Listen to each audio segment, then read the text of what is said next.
Vaig a llegir uns fragments de l'obra de Maria Ibars, L'últim serf, una novel·la ambientada en la dècada dels anys 20 a Dénia, al voltant d'un magatzem de pansa.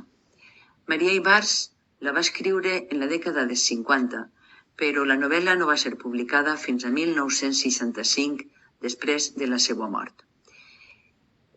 Llegiré una part del capítol Un magatzem.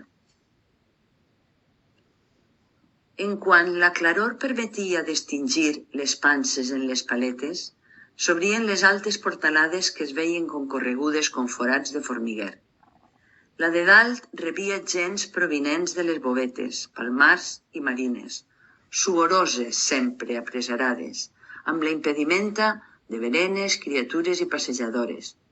De baix la mar, del rasset, de la fontanella, dones lleugeres, fetes a l'activitat marinera, d'airositat que dona el saber dur un cove en la coroneta, ple i equilibrat, regalimant-los pel cabell. D'ulls un tant fixos, fets a escodrinyar llunyanies mediterrànies, en espera de les barques, oloroses a peix, amb el qual havien trafegat abans d'eixir de casa. Les del Faramull, abillades més arreu pel matí, endormiscades encara, perquè la proximitat en què vivien es llevava poc de temps i els permetia passar els descansos en casa i en tornar-se per les vesprades.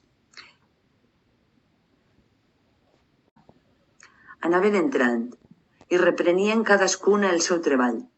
Les dones de confiança escollides anaven a la cambra de la Meló, on no estava permès entrar barxes ni bosses. Les joves del poble encaixaven i feien letxos i caixetes carades. Les que anaven entrant en edat i amaven la quietud volien triar pansa, separar les grosses llevant los espessons i deixant el retriat a banda. Era treball tranquil i a destall. Les conegudes feien rogle i s'emparaven de tot en un triador. Fugien aixina de la gent forastera que els pobles de la contornada abocava cap a la ciutat en quan s'obrien els magatzems. Anaven en ramats compactes, d'un en l'altre demanant feina, i eren les últimes en ser admeses i les primeres que llicenciaven. S'especialitzaven en triar pansa i tenien fama de llargues en el quefer. Eren la salvació i la pena dels centres de treball. Salvació perquè eren llargues en el destall i treien de més d'una situació anguniosa si aplegava el cas.